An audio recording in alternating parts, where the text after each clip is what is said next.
Brave sound. Brave sound.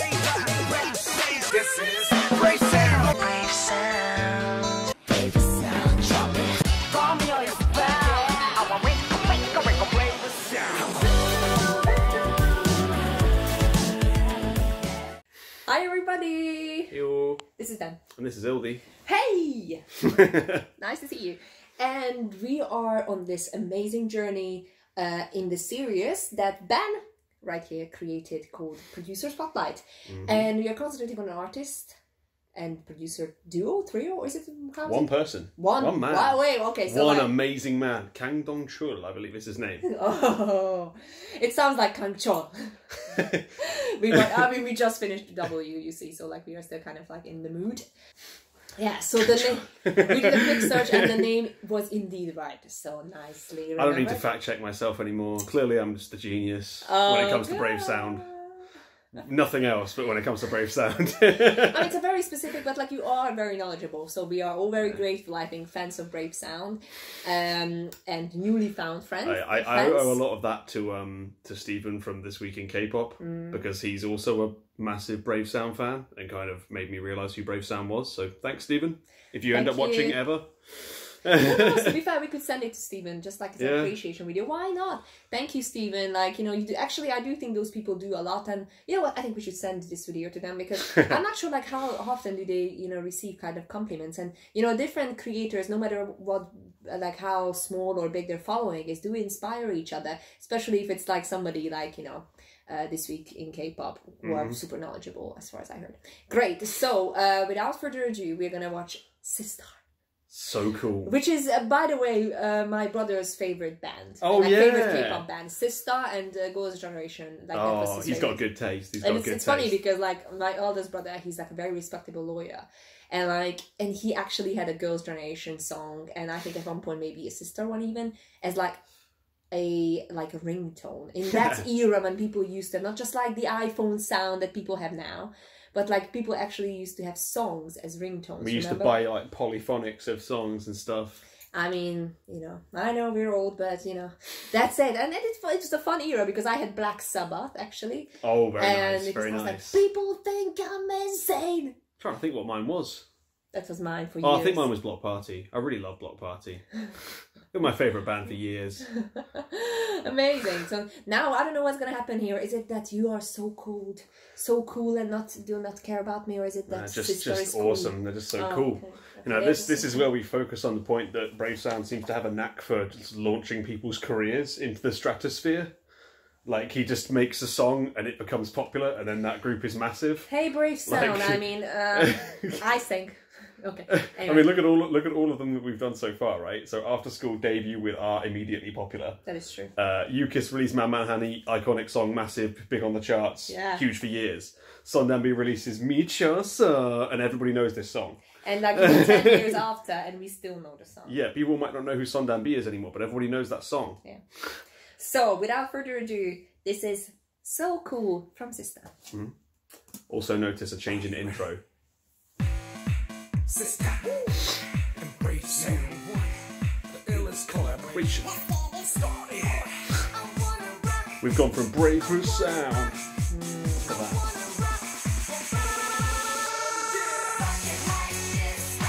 Hit the hazer back.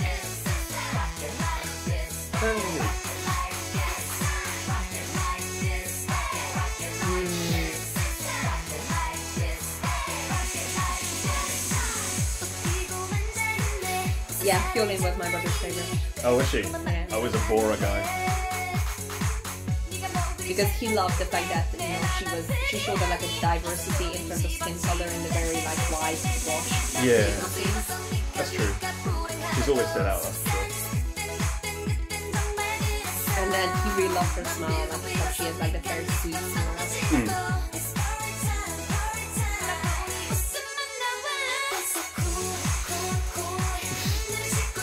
Now we're getting into what Brave Sound kind of became known for. Making songs for sexy girl groups that was amazing.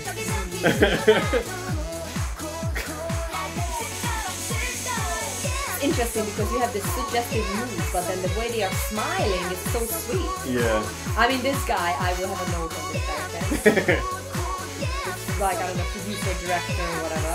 This one. Go on, Bora. This is the Bora who's dating Field Dog. Yeah. Yeah. She's gorgeous. Yeah. Bora's always been gorgeous.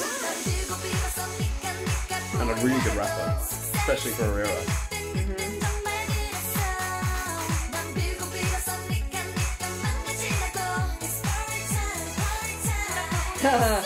Still have to run. That's gonna work.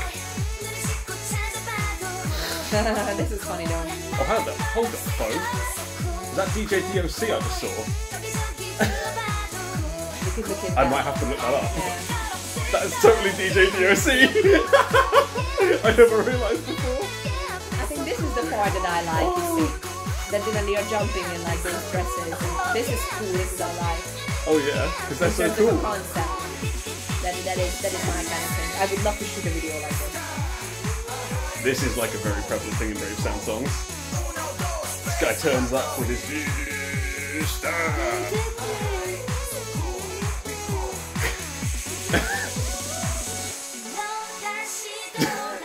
DJ DOC loving it. I mean, how can they not? I know. Oh my god, really? You're gonna break something, love. Careful. Yeah! Bora's got this.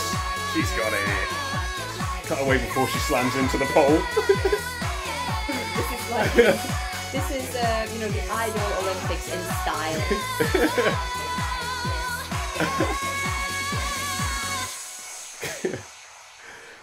Wow, what an ending pose, I mean. Oh yeah. I dropped my pen because it was such a strong ending pose. Oh, okay. Interesting. Many thoughts on this in terms of like, you know, the song music. First of all, like one thing that I always like admire Sistar for is like, you know, how in the hell can they dance in high heels all the time? I mean, like, I don't know if you tried it then ever in your life, like wearing high heels. But like even just wearing high heels, it gives you a lot of confidence, but it's crazy hard to dance in. And these are like platform shoes as well. So just to keep your balance, gosh, I mean... Almost impossible. It's like really hard. So no wonder that like, you know, Sistar has like very lean legs or whatever, because it gets... They're always very toned forever. You know, it gets really muscular, just like wearing high heels all the time. So that's kind of cool. But like my favorite concept in this was like when they were running on those like really, you know... kind of like fluffy, you know, dresses, but then sports shoes on. That's something that like girls, you know, often almost want to do. Like, you know, you go out in your beautiful dress, but then you change into sports shoes like on the way back, because you're like, I actually cannot keep this up because it's just way too hard. So like that's just like a lovely, you know, concept idea. I kind of find it interesting about like how the song is sexy, but like, and their dancing is suggestive, but the facial expressions weren't kind of like inviting, of like, hey, look at me, whatever. I know I always like mess it up, but you get what I mean. I don't want to, you know, act it out too much. So I think that was kind of interesting as an introduction. Was this like their early songs, or was this? It's one of their earlier songs, but it's not their debut. But he produced their debut as well, which was called Push Push. But Oh, yeah. that's like an auto-tune disaster. So I didn't want to know show you that that. I know. Push, push, baby. Everyone says it's the giving birth song. Because you gotta push, push, baby. Oh, push, baby. I mean, as we recently learned from the, you know, the team of Korean Englishmen meeting NCT, you know, and you know that NCT has a different, for example, has a different meaning here in the UK, which is like the National Childbirth Trust or something. So it's just like a hilarious video in that sense, by the way, when they like their faces when they realize that, like, you know, that's what NCT kind of stands for in people's heads, you know, after a certain age here in the UK. But anyway, so in terms of the song, I think, you know, this is not going to be my like favorite Sistar song, because it's interesting now, because now we are reaching around when I know about Sistar, so I kind of like know their, you know, capabilities. Is it So You, right? Yeah. Like, and obviously Hyolyn, and we know Bora as well, and who's the fourth member? Dasson. So we kind of know what they can do, especially with someone like Hyolyn, who is like, at least in the international, you know, fan community, people often cover her singing or like her dancing. She's like, she's very popular as in terms of like a female soloist icon with an amazing voice and whatever. So it's like, so this doesn't showcase their vocals that much, or doesn't showcase. She had a couple of high notes, I guess, at least. Yeah, but she got like, to belt you a know, little bit, but That's not really what Brave Sound's here for anyway. Yeah. It's kind of like, to be fair, it's like it always comes down to how it looks on an album, because as we know, and you know, that K-pop still works in an album concept in often. So it's like, if this is like the lead single, we would have something that's like a ballad or whatever in the album that would then you would showcase them. So it doesn't matter that much, but it's yeah, it was interesting, you know, how it, you know, gets that, you know, sexiness introduced in terms of the like there are a lot of like singing parts like this, which was just like, again, sets up the mood in terms of the vocal melody. So yeah, what's your take? So like I feel like this is where you get kind of obvious progression, but you keep some of the stuff the same because it's working. So like he's similar like tone to his synthesizer for the melody, but because there's so many vocals going on and so much percussion going on, you don't notice it as much, which I feel like is kind of probably an improvement. Because like before you got it fairly laid bare and you've just got this bleepy synthesizer, which is fine. It's good. It's really good. Like we love After School R. Oh yeah. And that's like #1 bleepy synthesizer melody. But you've got the same kind of tone here, but it's like there's layers and layers and layers of everything else on top of it. So you've got all of this like clapping and like cymbals and hi-hats and like obviously amazing vocals and rap. And like, there's so much going on that it's hard to focus on one individual thing, which is usually a strength of Brave Sound songs, I find like. But it's interesting though, because like with this, like it kind of became very balanced for the team members, because there wasn't like a lot of highlights. So it wasn't like, oh my god, I'm gonna remember this specific member with that specific part. There's no killing parts really. Yeah. So it was more like, you know, a group sound created for the group, so they can showcase their strengths together instead of like individually. So I think that's an interesting of like, you know, how you then balance it out in a song production. What is this song for? What are we trying to achieve it in terms of like, you know, the kind of the message about teamwork or the message around the team. There's one thing that I want to mention about like, you know, I think, you know, it's been more than a year now when I said on this channel that I never seen any K-dramas. Well, that changed since then. And, you know, I've seen, you know, for research reasons mostly, I watched, like, you know, a lot of, you know, not a lot of... At least that's like, what you say. No, I think because I'm not one of those people who carries on with a K-drama. So it's like, I usually watch, you know, stuff that has like at least like, you know, some following or like impact or people talk about it. It's kind of like, you know, try to understand why people like it. Anyway, there's this one drama that became my favorite, and I think since like one of my favorites, and since then I think I've seen it for like 3 times, because it's just like it is perfect the way it is. It's called Secret Garden, and funnily enough, it has like a stunt woman and like a rich CEO whatever falling in love, blah blah, really really funny writing. Anyway, so like there is this one scene where like, you know, a Hollywood director comes in, and it's like, is she gonna get the role or not? And guess what? It's the same guy. It's the same director who's like the famous Hollywood director for Bad Blood or whatever that is. It's like the action film and the K-drama that like, you know, the main female character really needs the role on.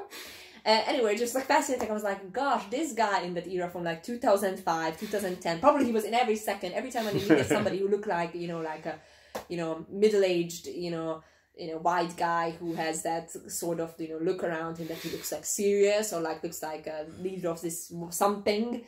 They just got him. So I was like, come on, it is the same guy. It's just hilarious, you know, how they kind of organize that. But yeah, it's a lovely song from Sistar. Like, yeah, I think Sistar had a very interesting sadly, very interesting appeal. I think they carved out their own place, really. The sexy queens. Yeah, and then summer queens too. Summer ain't the same without them. That's for damn sure. That is very true. What are the summer hits nowadays, guys? Simsalabim. Okay, that is a different conversation. We shouldn't even get into that. But actually, that's a good question to, you know, leave with you guys. Sistar for us often, you know, signifies great summer hits. What, you know, songs that you love from Sistar, and what, you know, do you remember Sistar by? So let us know, and also let us know what you thought about Brave Sound's, you know, Brave Sound's song with Sistar. See you guys soon.